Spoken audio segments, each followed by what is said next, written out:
le pistolet braqué sur la vendeuse de la bijouterie. Le voleur entend la sirène des voitures de police. Il emporte avec lui une poignée de bijoux et sort en courant par la porte arrière de la boutique. Il s'élance à toute vitesse dans les petites ruelles pour échapper aux policiers à sa poursuite.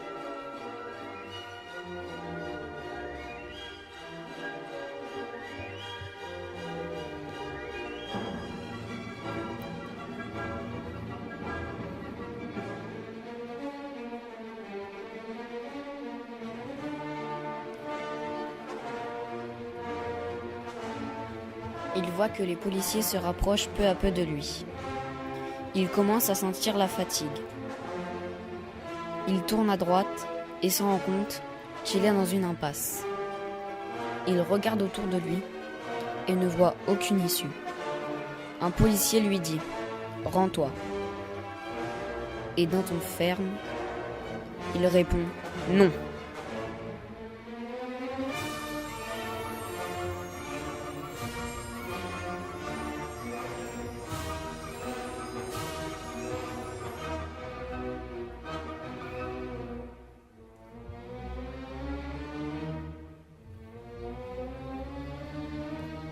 Des coups de feu retentissent. Il sent une violente douleur au mollet et il perd connaissance.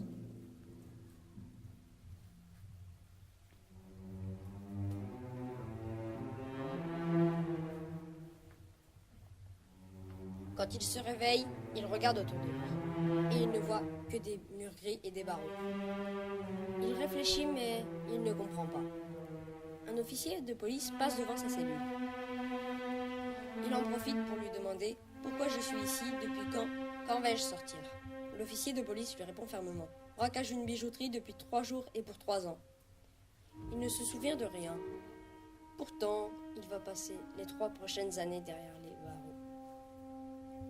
Les jours en prison passent et au fur et à mesure, la mémoire lui revient.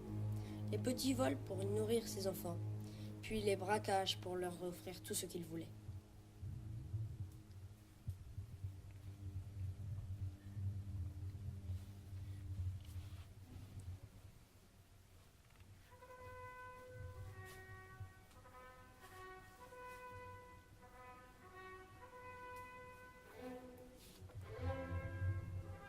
Trois ans plus tard, le jour de sa libération est enfin arrivé.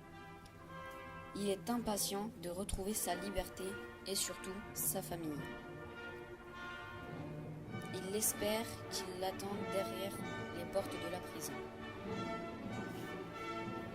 Le gardien de prison vient le chercher dans sa cellule, lui rend ses affaires et le conduit vers la sortie.